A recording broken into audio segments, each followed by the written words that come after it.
Hi, we're going to do some arm exercises. So firstly, we're going to prepare the trunk. We're going to lean to the side and then lean to the other side. So take your time, lean to the side and lean to the other side. You might need to put your hand over an armrest to lean and over the other armrest to lean. We're going to go forward now, so reach forward and then push and lift your back up tall and straight. And again, forward, reaching with your nose over your toes, and come back, bring your back up straight and tall.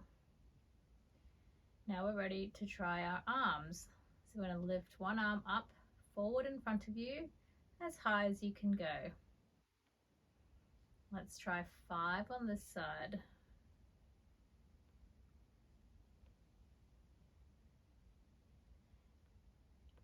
You may not get as high as I do, but just try your best to get as high as you can without pushing into pain.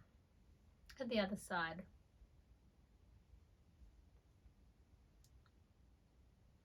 Again, don't push into pain, just pushing as high as you can go before the pain starts. You might find that you can go further each time, or you need to stop earlier. We're going to try out to the side now. So you can do it with your thumb facing upwards, or if it's easier, just having your thumb facing forwards, and see how far you can get that elbow out to the side. If your elbow doesn't fully straighten, then just do it with your elbow bent. You're still getting your shoulder moving out to the side here. And we're working this deltoid muscle. Trying the other arm now. So with the elbow bent or with the arm straight. And again, about 5 on each side. If you can do more, feel free to do a few more. When you move your arms, you might find that your trunk moves as well. So this helps to elevate your trunk and sit up tall.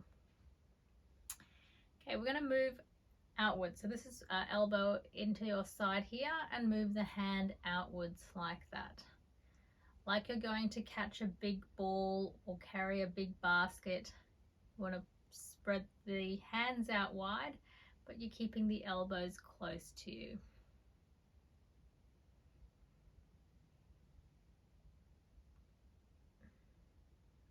And the other side again, elbow in, hand out.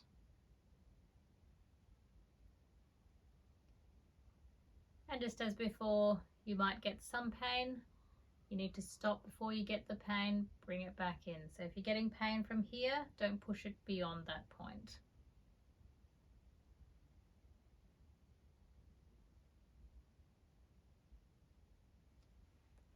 Okay, we're going to straighten and bend the elbows. I'm going to touch my shoulder, so the same side as the hand that's moving. If you have trouble touching the same shoulder, you can reach across and touch this shoulder.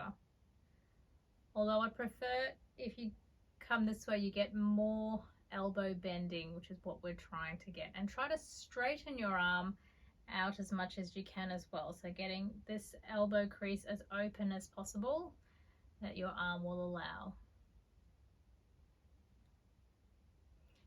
And the other side.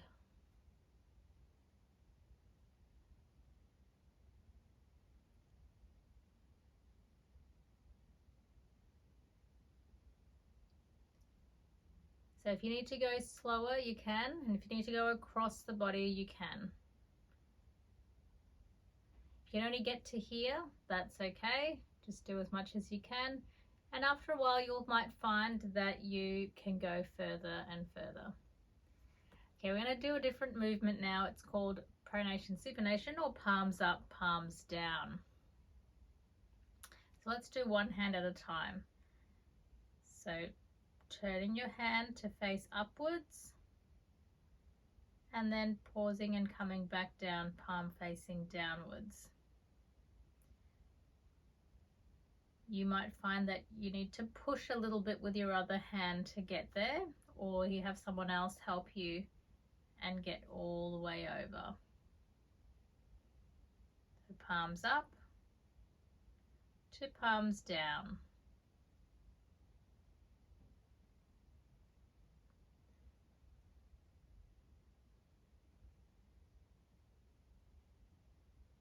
If you can move faster than that, by all means move a bit quicker, but I'm just going slowly so that everyone can see exactly what's happening, and the other side.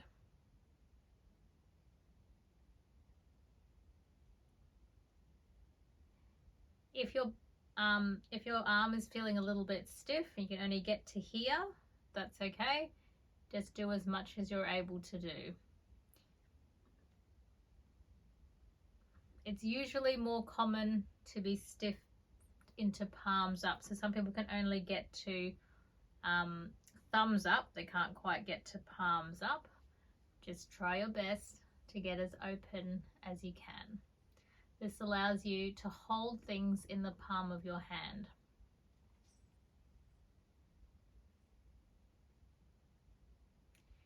Okay, we're going to move on to the wrist, and the wrist movement is here, so you want to see some creases happening in there as we lift the wrist up. So I'll show you in this direction here so you can see, but you can also just do the movement where it's comfortable. It might be comfortable to put your hand in your lap or on a table. And you're trying to create those wrinkles here. Hold that there and then release. So this is important for grip strength. It's very hard to grip when your hand is held down here all the time. You get the most use out of your fingers if you can have a little bit of wrist extension like that.